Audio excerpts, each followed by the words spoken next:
अच्छा, मुझे ऐसे लगता है कि जिस माँ को अपना बेटा प्यारा होगा ना, उसे अपनी बहू भी प्यारी होगी, और जिस माँ को अपना बेटा ही नहीं प्यारा ना, उसको कहाँ से बहू प्यारी होगी। फिर तो वो घर में चिक चिक ही डालेगी, और घर में इतनी गलत फहमियों के बाद फिर बेटे का सुकून ही छिड़ता है, और वो जाके मेंटली तौर पे डिस्टर्ब हो जाता है, ना काम पे ध्यान ना घर पे ध्यान। तो टिल द एंड वो अपने बेटे को नुकसान में डाल रही है, क्योंकि एक मर्द जो है वो सुकून के लिए शादी करता है, और जब उसकी माँ ही उस मियाँ बीवी में अंडरस्टैंडिंग पैदा नहीं करने दे रही, तो फिर कहाँ का सुकून और कहाँ की बरकतें। और यकीन करें, जब मियाँ बीवी खुश होते हैं तो अल्लाह सुब्हान ताला उस घर में बहुत बरकतें नाजिल फरमाते हैं। तो यकीन करें, कल मैंने वीडियो में अपनी दोस्त की बातें शेयर की, आप सब ने कहा जी आप ही ऐसा होता है। अच्छा, मैंने फर्स्ट टाइम ऐसा देखा था, क्योंकि सब सासें भी एक जैसी नहीं होती हैं। लेकिन मैं एक चीज़ बताऊँ, ऐसे लोग जो इतनी इबादत गुजार है वो ऐसे करेंगे कि उसकी सास बुरके पहन के रखती है, निकाब करके रखती है, शादियों में भी दुपट्टे लेकर रखती है, और उसको इतना नहीं पता कि मियाँ बीवी के दरमियान तुम आ रही हो, उनके कमरे का इस्तेमाल कर रही हो, उनकी बीवी को मियाँ के साथ बाहर नहीं जाने दे रही, उसे कपड़े नहीं बनाने दे रही, उसके जो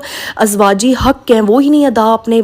जो है बेटे से करवा रही। तो यकीन करें, इस तरह के बेटे फिर बाहर मुंह मारना शुरू हो जाते हैं, और टिल द एंड